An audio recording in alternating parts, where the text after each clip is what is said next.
মাঝে আর দুদিন রাম মন্দিরে ভূমি পূজায় প্রধানমন্ত্রী ছাড়া কোনো কেন্দ্রীয় মন্ত্রী থাকছেন না, থাকবেন না লালকৃষ্ণ আদবানি, মুরলী মনোহর যোশীও, থাকবেন 50 জন অতিথি।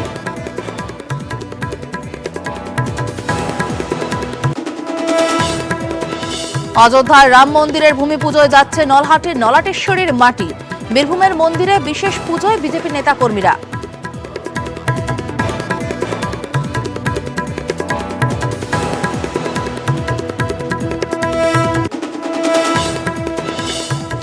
কলকাতায় নৃশংস খুন, মাদক বিক্রির প্রতিবাদ করায় খুন সিভিক ভলান্টিয়ার। হেস্টিংসে ইট দিয়ে থেতলে খুন, পরিকল্পনা করে খুন, অভিযোগ পরিবারের, গ্রেফতার 3।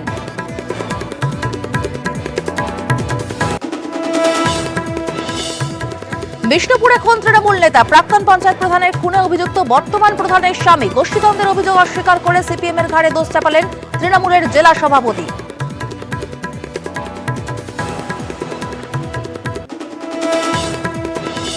জেলা তৃণমূল যুব সভাপতি বদল নিয়ে শুভেন্দুর জেলায় অশান্তির মেঘ, প্রকাশ্যে ক্ষোভ প্রাক্তনে, শুভেন্দুকে গুরুত্ব না দেওয়ার অভিযোগ।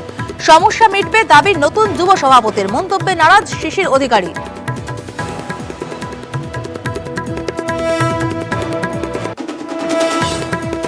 পেশা বদলে বাঘের মুখে, দক্ষিণ 24 পরগনায় মরিচঝাপের বানতলা জঙ্গলে কাঁকড়া ধরতে গিয়ে বাঘের হামলায় মৃত্যু পরিযায়ী শ্রমিকের।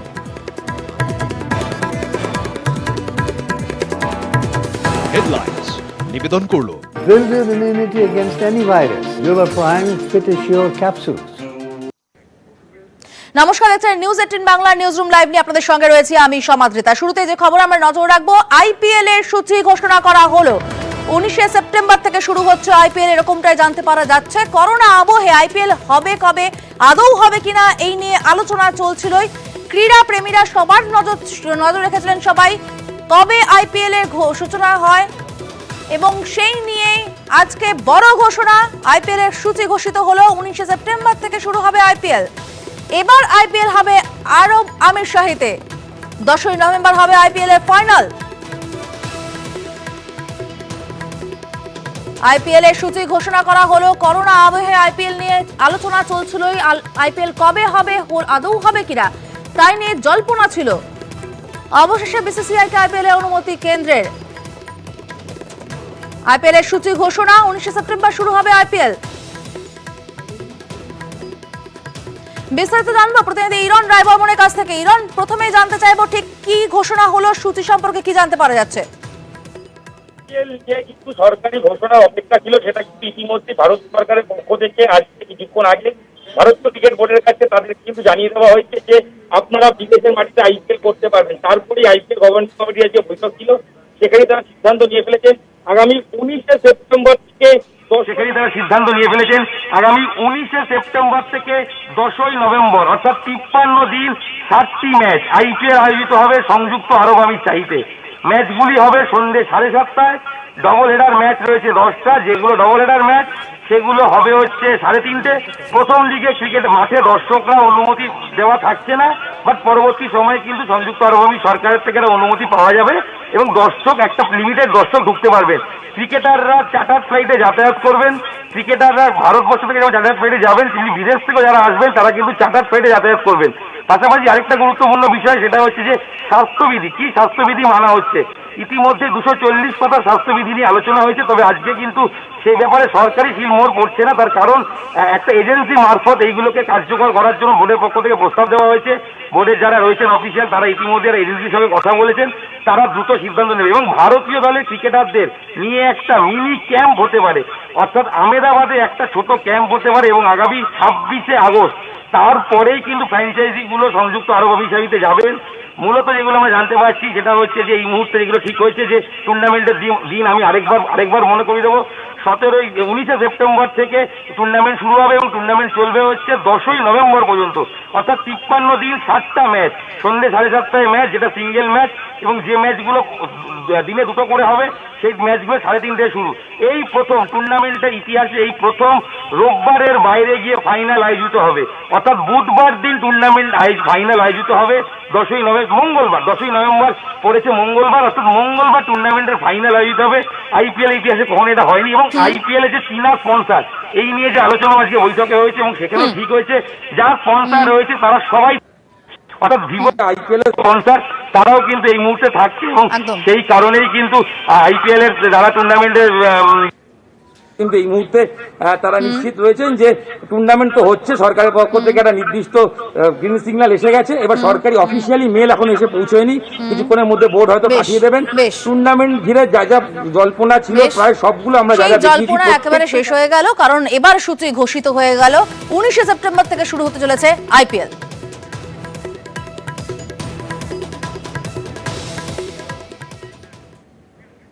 নিউজ 18 বাংলার খবরে শিলমোহর। অবশেষে অনলাইনে ক্লাস চালুর পাশাপাশি টেলিফোনে ক্লাস চালু হচ্ছে নবম ও দশম শ্রেণীর পড়ুয়াদের জন্য, টুইট করে জানিয়েছে রাজ্য শিক্ষা দপ্তর। বিস্তারিত জানবো সোমরাজ বন্দ্যোপাধ্যায়ের কাছ থেকে। সোমরাজ, কি নাম দেওয়া হয়েছে এবং কিভাবে এই দূরভাষে ক্লাস নেওয়া হবে? দেখো, রাজ্য সরকারের তরফে এই প্রকল্পের নাম দেওয়া হলো দূরভাষের মাধ্যমে শিক্ষা। অর্থাৎ রাজ্যের বিশেষত নবম ও দশম শ্রেণী ছাত্রছাত্রীদের জন্য একটি টোল ফ্রি নম্বর দিয়ে দিয়েছে রাজ্য স্কুল শিক্ষা দপ্তর। সেই টোল ফ্রি নম্বরের মাধ্যমে ছাত্রছাত্রীরা এবার টেলিফোনেই পড়াশোনা করতে পারবেন। অর্থাৎ নবম ও দশম শ্রেণীর ছাত্রছাত্রীদের যাতে কোনো বিষয় নিয়ে তাদের জিজ্ঞাসা রয়েছে, সেটার সঙ্গে সঙ্গে শিক্ষক শিক্ষিকাদের কাছ থেকে তারা এই টোল ফ্রি মারফত জেনে নিতে পারবেন। এই টোল ফ্রি নম্বরের মাধ্যমে রাজ্য জুড়ে 10,000-এরও বেশি শিক্ষক শিক্ষিকা যুক্ত থাকবেন। আমরা এই সপ্তাহে জানিয়েছিলাম আমাদের দর্শকদের যে রাজ্য সরকার এরকম একটি পরিকল্পনা করছে।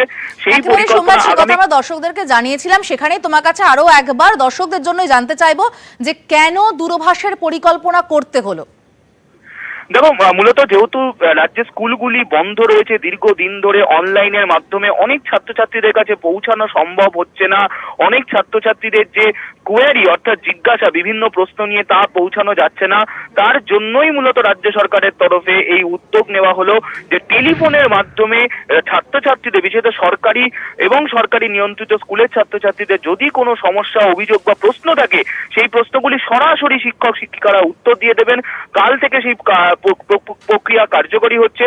সোমবার থেকে শনিবার হবে যে স্কুলের যে সময়, সেই সময়সীমার মধ্যেই ছাত্রছাত্রীরা তাদের প্রশ্ন করতে পারবেন এবং শিক্ষকরা সরাসরি উত্তর দেবেন টেলিফোন মারফত। ধন্যবাদ সোমরাজ।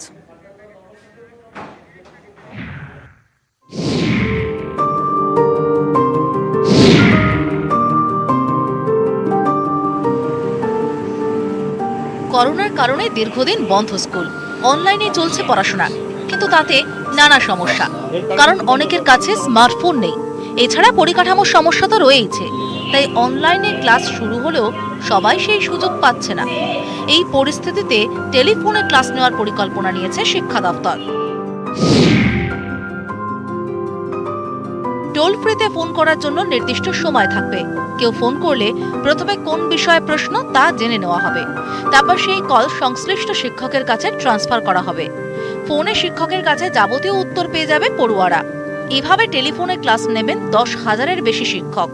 আপাতত ক্লাস 9 ও 10-এর পড়ুয়াদের জন্য টেলি এডুকেশনের পরিকল্পনা। শিক্ষা দপ্তর সূত্রে খবর, ইতিমধ্যে কয়েক দফা বৈঠক হয়েছে। মধ্যশিক্ষা পর্ষদ থেকে বিভিন্ন জেলার শিক্ষকদের সম্পর্কে তথ্য নেওয়া হয়েছে। সোমরাজ বন্দ্যোপাধ্যায়ের রিপোর্ট, নিউজ 18 বাংলা, কলকাতা। এই খবরটি আমরা আগে দেখিয়েছিলাম যে দূরভাষে পরীক্ষা শুরু হতে চলেছে এবং সেই আমাদের খবরে শিলমোহর দিল এবার রাজ্য শিক্ষা দপ্তর। নজর রাখবো পরের খবরে। স্বরাষ্ট্রমন্ত্রী তিনি করোনা পজিটিভ, নর্থ ব্লকে এবার করোনার হানা। স্বরাষ্ট্রমন্ত্রী নিজে টুইট করেছেন, অমিত শাহ নিজে টুইট করে জানিয়েছেন তার কোভিড পজিটিভ হওয়ার কথা। প্রাথমিক লক্ষণ দেখা গিয়েছিল এবং সেই কারণে টেস্ট করা হয়েছিল। অবশেষে সেই টেস্টের রিপোর্ট পজিটিভ আসে।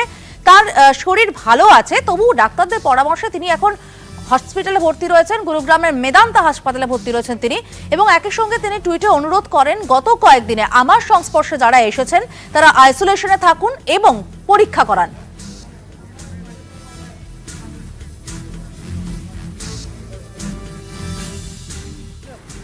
केंद्रीय गृह मंत्री अमित शाह कोरोना से संक्रमित हो गए हैं और उसके बाद इलाज के लिए गुरुग्राम के मेदांता अस्पताल में दाखिल हुए हैं। केंद्रीय गृह मंत्री अमित शाह शाम 4:24 पर गुरुग्राम के मेदांता अस्पताल पहुंचे थे और उसके बाद उन्हें यहां भर्ती करवाया गया है। अमित शाह की जो कोविड-19 की जो रिपोर्ट थी वो पॉजिटिव आई थी और उसके बाद ही वो मेदांता अस्पताल पहुंचे हैं। अब जब गृह मंत्री कोविड-19 पॉजिटिव आए हैं तो उन्होंने खुद ही ट्वीट कर ये जानकारी जो है लोगों के साथ साझा की और साथ ही अपील भी की है लोगों से कि जो जो लोग उनके संपर्क में आए हैं कम से कम वो कोविड-19 का टेस्ट जरूर करवाएं। जब से गृह मंत्री अमित शाह गुरुग्राम के मेदांता अस्पताल पहुंचे हैं उसके बाद यहाँ अस्पताल के बाहर जो सुरक्षा है उसको भी चाक चौबंद किया गया है। अस्पताल के बाहर जो गुरुग्राम पुलिस है वो जो है वो मौजूद है और साथ ही अस्पताल का जो जिस फ्लोर पर अमित शाह को रखा गया है वहां से जो जाने के रास्ते हैं वहां पर एसपीजी ने अपना डेरा डाला हुआ है। केंद्रीय गृह मंत्री अमित शाह को अस्पताल की 14वीं मंजिल पर रखा गया है जहां पर कि डॉक्टर सुशीला कटारिया की देखरेख में उनका इलाज चल रहा है। कैमरामैन अशोक के साथ धर्मवीर शर्मा, न्यूज 18 गुरुग्राम। অমিত শাহ দ্রুত আরোগ্য কামনা করে টুইট করেছেন মমতা বন্দ্যোপাধ্যায়। তিনি টুইটে লেখেন তার ও তার পরিবারের জন্য প্রার্থনা করি। মমতা বন্দ্যোপাধ্যায় ছাড়াও টুইট করেছেন সর্বভারতীয় বিজেপির সভাপতি জেপি নাড্ডা, টুইট করেছেন রাহুল গান্ধীও।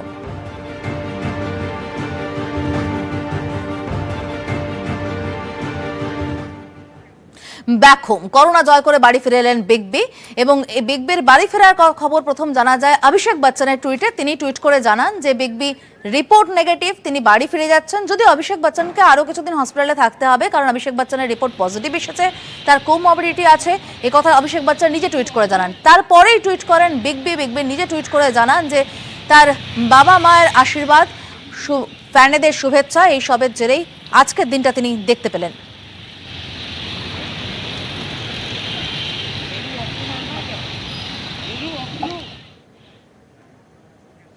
সপরিবারে করোনা মুক্ত কোয়েল মল্লিক নিজে টুইট করে জানিয়েছেন যে সবাইকে ধন্যবাদ যারা তার জন্য শুভেচ্ছা জানিয়েছেন, তার জন্য প্রে করেছেন।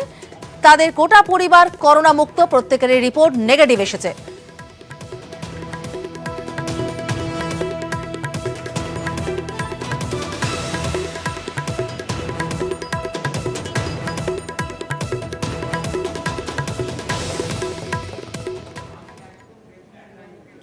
এদিকে এই রাজ্যের ক্ষেত্রে রাজ্য স্বাস্থ্য দপ্তর বেশ কিছু নতুন নির্দেশিকা দিয়েছে। বেশ কিছু ক্ষেত্রে দেখা গিয়েছে কোভিড আক্রান্ত রোগী বিভিন্ন হাসপাতাল ঘুরছেন কিন্তু বেড পাচ্ছেন না। সেই সমস্যা মেটাবার জন্যই রাজ্য স্বাস্থ্য দপ্তরের নতুন নির্দেশিকা। চিকিৎসকরাই সিদ্ধান্ত নেবেন কে ভর্তি হবেন, কোন বেডে ভর্তি হবেন, কোন ডিপার্টমেন্টে ভর্তি হবেন। শুধু তাই নয়, খরচ কিরকম হবে, অর্থাৎ কোভিডের জন্য যে জিনিসগুলো প্রয়োজন, মাস্ক, স্যানিটাইজার, এই সমস্ত ক্ষেত্রে কত খরচ হবে সেটাও বেঁধে দেওয়া হয়েছে স্বাস্থ্য দপ্তরের তরফে।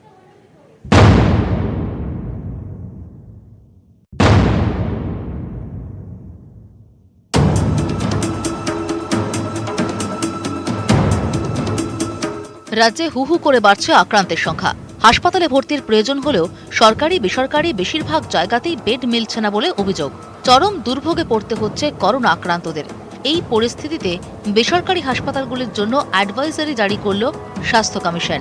নির্দেশিকায় বলা হয়েছে কোন রোগীকে বেড দেওয়া প্রয়োজন সে বিষয়ে সিদ্ধান্ত নেবেন কর্তব্যরত চিকিৎসক। কোনো রকম সুপারিশে কান দেওয়ার প্রয়োজন নেই। জেনারেল বেড থেকে আইসিইউ বা আইটিইউতে স্থানান্তরের ক্ষেত্রেও সিদ্ধান্ত নেবেন কর্তব্যরত চিকিৎসকই। চিকিৎসকের পরামর্শের পরও কোনো রোগী বেড আটকে রাখলে সংশ্লিষ্ট রোগীকে হাসপাতালে স্যাটেলাইট সেন্টার বা সেফ হোমে পাঠাতে হবে। অনেক ক্ষেত্রে বেসরকারি হাসপাতালগুলি মাস্ক, পিপিই, গ্লাভস, কোভিডের এই সুরক্ষা কবচ বাবদ মাত্রাতিরিক্ত বিল করছে বলে অভিযোগ। এই নিয়েও অ্যাডভাইজারি জারি করেছে স্বাস্থ্য কমিশন। নির্দেশিকায় বলা হয়েছে মাস্ক, পিপিই, গ্লাভস, কোভিডের এই সুরক্ষা কবচ বাবদ দিনে সর্বোচ্চ 1000 টাকা নেওয়া যাবে। আউটডোরের ক্ষেত্রে কোনো রোগীর থেকে কোভিড প্রোটেকশন চার্জ 50 টাকার বেশি নেওয়া যাবে না। করোনা পরীক্ষার খরচ 2250-এর বেশি নেওয়া যাবে না। বাড়ি গিয়ে নমুনা সংগ্রহ করলে যাতায়াতের খরচ বাবদ কিলোমিটার পিছু 10 টাকার বেশি নেওয়া যাবে না। আমাদের মূল উদ্দেশ্য হচ্ছে যে খরচটা কমানো, মানুষকে পরিষেবা দিতে গিয়ে মানুষের যে অসুবিধা হচ্ছে, খরচ একটা বড় অসুবিধে। দ্বিতীয় অসুবিধা হচ্ছে বেড পাওয়া। তৃতীয় অসুবিধা হচ্ছে টেস্ট করার ব্যাপারে সরকারের নির্ধারিত দাম মেলে দেওয়ার পরও অতিরিক্ত টাকা চাওয়া হচ্ছে। এই সব জিনিসগুলোকে নিয়ন্ত্রণে আনতে 8টি অ্যাডভাইজারি আমরা ইস্যু করেছি এবং ভবিষ্যতেও আমরা এই ধরনের অ্যাডভাইজারি ইস্যু করব। এদিকে কোভিড হাসপাতালগুলিতে বেড আরও বাড়ানোর চেষ্টা করছে রাজ্য সরকার। উত্তর 24 পরগনার সংক্রমণের কথা মাথায় রেখে টেকনো গ্লোবাল হসপিটালকে আইসোলেশন সেন্টার থেকে কোভিড হাসপাতালে পরিণত করা হয়েছে। 114টি বেডের বন্দোবস্ত করা হচ্ছে। 134 আছে, আরও তার সাথে 114 বেড আরও জুড়বে। তাছাড়াও আর একটা আমাদের প্রক্রিয়া চলছে যে এখানে আরও 100 বেডের একটা পজিটিভ পেশেন্টকে রাখা যায়, তারও একটা প্রচেষ্টা চলছে। করোনা মোকাবিলায় বারাকপুর মহকুমার জন্য পৃথক রূপরেখাও তৈরি হচ্ছে। অভিজিৎ চন্দ ও অরুণ ঘোষের রিপোর্ট, নিউজ 18 বাংলা। লালবাজারের সেন্ট্রাল লকআপেও এবার করোনার সতর্কতা। সেন্ট্রাল লকআপের মধ্যেই অভিযুক্তদের জন্য তৈরি হলো আইসোলেশনের সেল। একই সঙ্গে লালবাজারের নির্দেশ প্রত্যেকটি থানাকে যথেষ্ট সতর্কতা অবলম্বন করতে।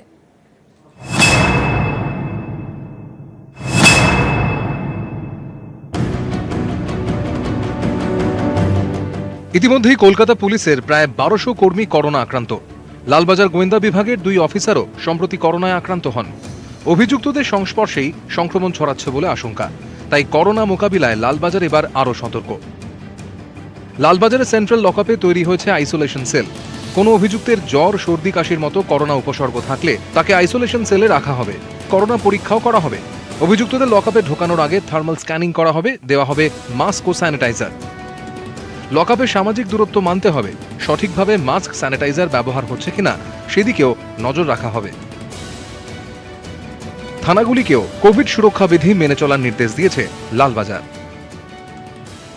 মূলত পুলিশ কর্মীদের সুরক্ষার কথা ভেবেই লালবাজারের সেন্ট্রাল লকআপে এরকম আইসোলেশন সেল তৈরির কথা বলা হয়েছে। তার পাশাপাশি থানার লকআপেও যাতে বন্দীদের মাধ্যমে কোনোভাবে পুলিশ কর্মীরা সংক্রমিত না হন, সেক্ষেত্রেও একাধিক বিধিনিষেধ মানতে বলেছে লালবাজার।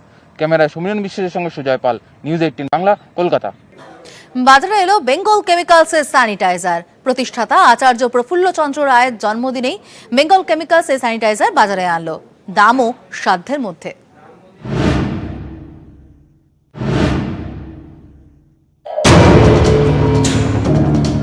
করোনা আবহে ফুলে ফেপে উঠছে হেলথ ও হোম হাইজিন পণ্যের বাজার। মাস্ক, গ্লাভসের পাশাপাশি তুঙ্গে স্যানিটাইজারের চাহিদা। নামি দামি দোকান থেকে ফুটপাত, যেখানে সেখানে দেদার বিকোচ্ছে স্যানিটাইজার। অনেক ক্ষেত্রে ভেজাল স্যানিটাইজার বিক্রিরও অভিযোগ উঠছে। এই প্রেক্ষাপটে হ্যান্ড স্যানিটাইজার তৈরি করল Bengal chemicals and pharmaceuticals limited.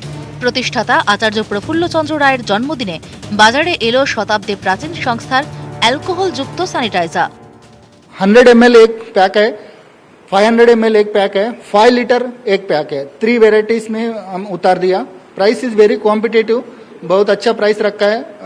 55 rupees 100 ml का है, 240 रुपीज 500 ml का है, 1965 5 लीटर्स का है। বিজ্ঞানী আচার্য প্রফুল্ল চন্দ্র রায় প্রতিষ্ঠিত বেঙ্গল কেমিক্যাল তার এই সুনামকেই বজায় রাখতে চাইছে। সেই কারণেই এই করোনা পরিস্থিতিতে তারা স্যানিটাইজার নিয়ে আসলো। করোনা মোকাবিলায় একদিকে যেমন প্রয়োজন সতর্কতা, অন্যদিকে তেমন জরুরি পরীক্ষা। সেই লক্ষ্যেই এদিন দমদম ও যাদবপুরে টেস্টের বন্দোবস্ত করা হয়। সব মিলিয়ে করোনা নিয়ে রবিবারের শহরে নানা কর্মসূচি। এদিন এক বেসরকারি সংস্থার উদ্যোগে স্যানিটাইজ করা হয় বালিগঞ্জের বৃদ্ধাশ্রম। পাড়ায় পাড়ায় স্যানিটাইজেশন। জগৎ মুখার্জি পার্ক পুজো কমিটির উদ্যোগে স্যানিটাইজ করা হয় গোটা এলাকা। চলে মাস্ক বিলি। নিউজ 18 বাংলা। করোনা সন্দেহে শোভাবাজারে এক বৃদ্ধের চরম হয়রানি। 2 দিন ধরে রাস্তায় পড়ে রইলেন বৃদ্ধ। অবশেষে এক স্বেচ্ছাসেবী সংগঠনের উদ্যোগে তাকে উদ্ধার করা হয় এবং বাঙ্গুর হাসপাতালে নিয়ে যাওয়া হয়।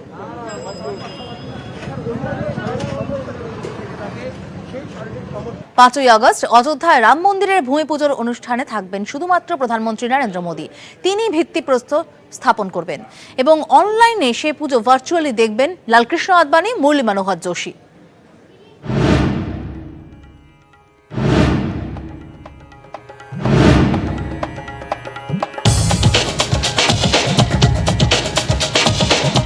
রাম মন্দির আন্দোলনের সঙ্গে জড়িয়ে রয়েছে লালকৃষ্ণ আদবানি এবং মুরলী মনোহর যোশীর নাম। 5ই আগস্টের অনুষ্ঠানে তারা থাকবেন কিনা তা জানতে আগ্রহ ছিল যথেষ্ট। শেষ পর্যন্ত জানা গিয়েছে অযোধ্যার ভূমি পুজোয় সশরীরে থাকছেন না আদবানি ও যোশী। ভার্চুয়ালি পুজো দেখবেন 2 প্রবীণ বিজেপি নেতা। আদবানি যোশীকে ফোনে আমন্ত্রণ জানিয়েছে রাম জন্মভূমি ট্রাস্ট। বুধবার অযোধ্যায় রাম মন্দিরের ভূমি পুজো ভিত্তিপ্রস্তর স্থাপনের মধ্যে দিয়ে রাম মন্দিরের সূচনা করবেন প্রধানমন্ত্রী নরেন্দ্র মোদী। তার আগে অযোধ্যা জুড়ে সাজো সাজো রব চলছে শেষ মুহূর্তের প্রস্তুতি। জানা যাচ্ছে বুধবার রাম মন্দিরের ভূমি পুজোয় কোনো কেন্দ্রীয় মন্ত্রী থাকবেন না। অযোধ্যায় ভূমি পুজোয় শুধুমাত্র প্রধানমন্ত্রী থাকবেন। কোভিড প্রোটোকল মেনেই গোটা অনুষ্ঠানটি হবে বলে জানিয়েছে উত্তরপ্রদেশ প্রশাসন ও রাম জন্মভূমি ট্রাস্ট। সব মিলিয়ে 50 জন অতিথি থাকবেন। 6 ফুট দূরত্ব বজায় রেখে বসার ব্যবস্থা করা হচ্ছে। আমন্ত্রিতদের কোড নম্বর দেওয়া হবে। কোড মিলিয়ে প্রবেশ করবেন আমন্ত্রিতরা। একবার বেরোলে আর ভিতরে ঢোকা যাবে না। আমন্ত্রিতদের মধ্যে আছেন আরএসএস এর প্রধান মোহন ভাগবত, সংঘের সাধারণ সম্পাদক সুরেশ ভাইজি যোশী। তবে মহারাষ্ট্রের মুখ্যমন্ত্রী শিবসেনা নেতা উদ্ধব ঠাকরেকে আমন্ত্রণ জানানো হয়নি। রবিবার নিরাপত্তা প্রস্তুতি খতিয়ে দেখে প্রধানমন্ত্রীর নিরাপত্তার দায়িত্বে থাকা স্পেশাল প্রোটেকশন গ্রুপ। যাওয়ার কথা ছিল মুখ্যমন্ত্রী যোগী আদিত্যনাথের, তবে করোনায় উত্তরপ্রদেশের মন্ত্রী কমলা রানী বরুণের মৃত্যুর কারণে তিনি আর যাননি। মঙ্গলবার সকালে অযোধ্যা যেতে পারেন মুখ্যমন্ত্রী। নিউজ 18 বাংলা। ভূমি পুজোর দিন ভগবান শ্রীরামচন্দ্রকে নিবেদন করা হবে 1,11,000 লাড্ডু এবং সেই লাড্ডু উৎসর্গ করবেন প্রধানমন্ত্রী নিজে। ঘি, বাদাম, কাজু, পেস্তায় তৈরি হবে এই লাড্ডু এবং এই ভূমি পুজোর আগেই বাক্সবন্দি উপহার পৌঁছে যাবে দেশের সব দূতাবাসে। প্যাকেটে থাকবে 4টি করে লাড্ডু, 4টি করে প্যাড়া, এক একটি লাড্ডুর ওজন 250 গ্রাম।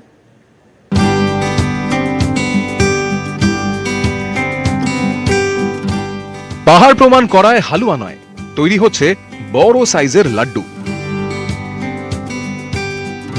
অযোধ্যায় মনিরাম দাস ছাউনিতে পুরো দমে কাজ চলছে। 75 জন কারিগরের দম ফেলার ফুরসত নেই। রাম অযোধ্যায় ফেরার পর রামায়ণে কথিত আছে যে অতিকায় কড়াইতে হালুয়া তৈরি করে সেলিব্রেট করেছিলেন অযোধ্যার বাসিন্দারা। ভক্তরা বলছেন হালুয়া হোক কিংবা লাড্ডু, ভক্তিটাই আসল। নিউজ 18 বাংলা।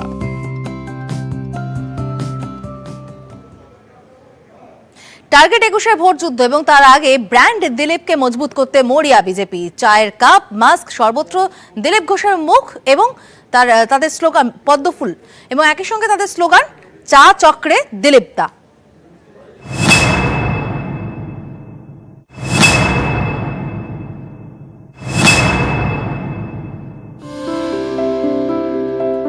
লক্ষ্য 21 বাংলা দখলে কুশলী বিজেপির থিঙ্ক ট্যাঙ্ক। চলতে পাকানো শুরু হয়েছে আগে। অমিত শাহর ভার্চুয়াল সভা থেকেই বিধানসভা ভোটের প্রচার ঘণ্টা বাজিয়েছে বিজেপি। তারপর সোশ্যাল মিডিয়ায় প্রচারে সামিল কেন্দ্রীয় মন্ত্রী নেতারা। কিন্তু বিজেপি বুঝেছে শুধু ভার্চুয়াল প্রচারে কাজের কাজ হওয়া মুশকিল। তাই নতুন কৌশল নিয়েছেন বিজেপির রাজ্য সভাপতি। রোজ মর্নিং ওয়াকের পরে কোথাও না কোথাও চা চক্র। রবিবার যেমন গেলেন বালিগঞ্জ ফাঁড়িতে, সেখানেই দেখা গেল নতুন ব্র্যান্ডিং চা চক্রের দিলীপ দা। মাস্কে লেখা চা চক্রের দিলীপ দা, চায়ের কাপেও সেই একই কথা লেখা।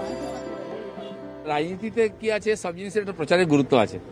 এটাকে একটা ইভেন্ট বানিয়েছি আমরা, চা চক্র আইটেম হিসাবে, ব্র্যান্ড হিসাবেও তৈরি হয়েছে। আমাদের কর্মীরা খুব উৎসাহের সঙ্গে এগুলো করেছেন। আজকে মাস্ক খুব পপুলার, তো মাস্কের মধ্যে এর প্রচার এসে গেছে। চা খাচ্ছি যেহেতু চা চক্র, তো কাপের মধ্যেও ব্র্যান্ড করেছেন, তারা বুদ্ধি লাগিয়েছেন। 2014 লোকসভা ভোটে ভোট প্রচারের চেহারাই বদলে দিয়েছিল নরেন্দ্র মোদীর বিজেপি। পরপর দুটো লোকসভা ভোটে তো বটেই, বিভিন্ন রাজ্যের ভোটেও বিজেপির ভরসা ব্র্যান্ড মোদী। তার সঙ্গে বিজেপির আইটি সেলের নিয়মিত পরিকল্পিত ঝোড়ো প্রচার। তৃণমূলও বদলেছে। বরাবরই তৃণমূলের ব্র্যান্ড মমতা বন্দ্যোপাধ্যায়। সব আসনে তিনিই প্রার্থী। প্রচারে একথাই বলেন তৃণমূল সুপ্রিমো। এবার তার সঙ্গে যুক্ত হয়েছে ভোটকুশলী প্রশান্ত কিশোরের পেশাদারি পরিকল্পনা। 2014-এ ব্র্যান্ড মোদীকে জনপ্রিয় করার অন্যতম কারিগর পিকের মগজাস্ত্র এখন ভরসা তৃণমূল সুপ্রিমো। দিদিকে বলো সোজা বাংলায় বলছির মতো কর্মসূচি। বিরোধীদের অস্ত্র ভোঁতা করতে দুর্নীতিতেও করা তৃণমূল। করোনায় জীবন এখন নিউ নর্মাল। বাম থেকে রাম বা জোড়া ফুল শিবির। প্রযুক্তিকে হাতিয়ার করছে যুযুধান সব্বাই। বিশেই জোরালো হচ্ছে 21-এর হাওয়া, সঙ্গে জোরালো হচ্ছে ব্র্যান্ডিং। নিউজ 18 বাংলা। আমডাঙ্গায় বোমাবাজি, আটক 5। আমডাঙ্গার সাধনপুরের গজগন্ধ গ্রামে সংঘর্ষ হয় বলে জানতে পারা গিয়েছে। দুপক্ষের সংঘর্ষে আহত 8।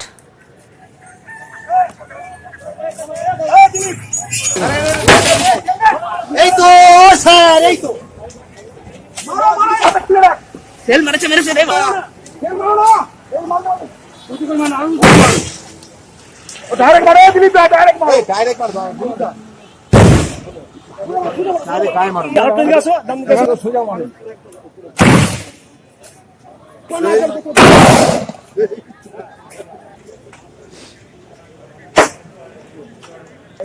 পরিস্থিতি নিয়ন্ত্রণে নিয়ে আক্রান্ত পুলিশও। বিস্তারিত জানবো প্রতিনিধি জিয়াউল আলমের কাছ থেকে। জিয়াউল, ঠিক কি ঘটেছে?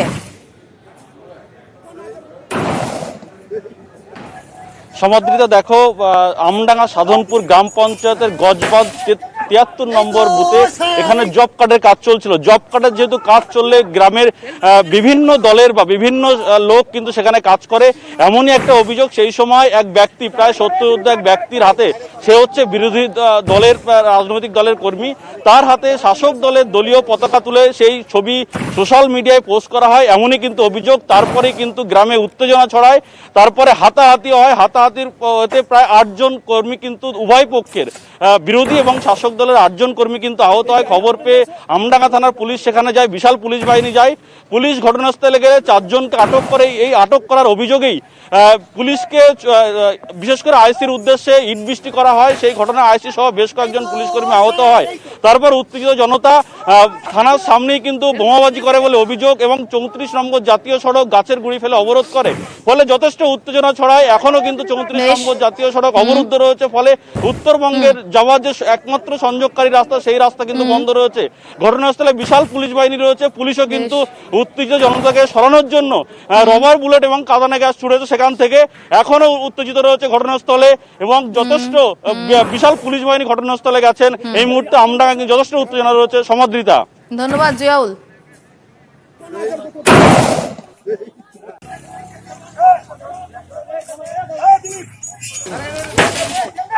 এই তো স্যার, এই তো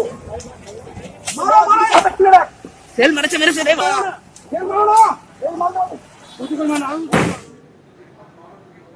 বাঁকুড়ার বিষ্ণুপুরের উলিয়ারা গ্রামে নিহত প্রাক্তন পঞ্চায়েত প্রধান। অভিযোগের তীর বর্তমান পঞ্চায়েত প্রধানের স্বামীর বিরুদ্ধে, যদিও সেসব দায় অস্বীকার করে তৃণমূল পাল্টা দায় চাপিয়েছে সিপিএম এর ঘাড়ে।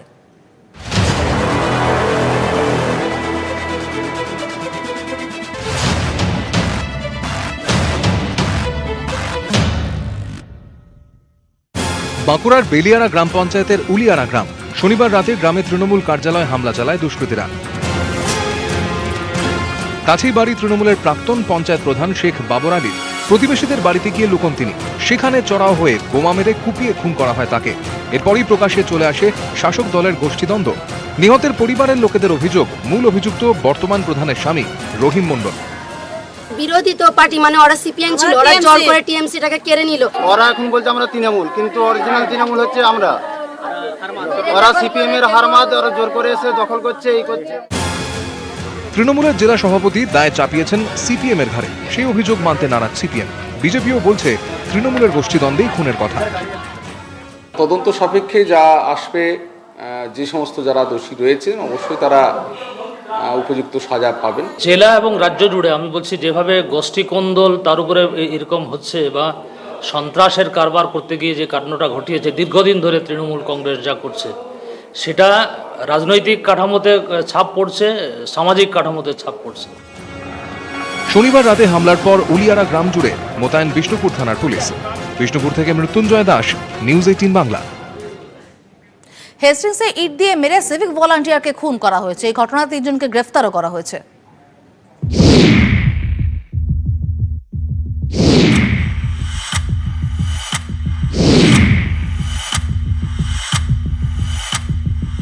হেস্টিংসে সিভিক ভলান্টিয়ার খুন। শনিবার রাত তখন প্রায় 12টা। হেস্টিংস ব্রিজের নিচে ঘোড়াকে খাবার দিতে যান ইরশাদ হোসেন। ব্রিজের নিচে বসার জায়গা নিয়ে দুপক্ষের গোলমাল চলছিল। চেঁচামেচি শুনে বচসা থামাতে যান ইরশাদ। তখনই কয়েকজন ইরশাদের মাথায় ইট ছুঁড়ে মারেন বলে অভিযোগ। হাসপাতালে নিয়ে যাওয়ার পথে মৃত্যু হয় সিভিক ভলান্টিয়ারের। ইরশাদ হোসেন ময়দান থানার সিভিক ভলান্টিয়ার। ঘোড়ার ব্যবসাও ছিল তার। পরিবারের দাবি, হেস্টিংস এলাকায় মাদক বিক্রি রুখেছিলেন ইরশাদ। মাদক বিক্রির অভিযোগে কয়েকজনকে গ্রেফতারও করা হয়। আক্রোশ মেটাতে পরিকল্পনা করেই ইরশাদকে খুন করা হয় বলে পরিবারের অভিযোগ। এখানে সব ছেলেরা পাতা বিক্রি করতো, ড্রাগস বিক্রি করতো, অনেক কিছু এদিকে হতো। ভাই ওদেরকে ধরা পড়িয়েছিল একবার পুলিশের থেকে, তারপরে ওরা ভাইকে টার্গেট করে নিল। সিভিক ভলান্টিয়ারকে খুনের অভিযোগে সফেদ রহমান, অজয় রায় এবং অভিষেক সিং নামে 3 যুবককে গ্রেফতার করা হয়েছে। পুলিশ সূত্রে খবর, জেরায় খুনের কথা স্বীকার করেছে 3 অভিযুক্ত।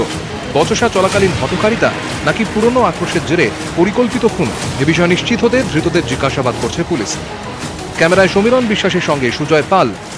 এবার যাদের কথা বলবো, বেঁচে থাকাটাই তাদের জন্য লড়াই, কখনো জীবিকা অর্জনের জন্য, কখনো শুধুই বেঁচে থাকার জন্য। কাঁকড়া ধরতে গিয়ে প্রাণ হারালেন গোসাবার এক পরিযায়ী শ্রমিক। বাঘের মুখে প্রাণ হারালেন তিনি। এই নিয়ে গত 3 মাসে প্রায় 12 জন প্রাণ হারিয়েছেন বাঘের মুখে। নিউজ 18 বাংলার এক্সক্লুসিভ রিপোর্ট।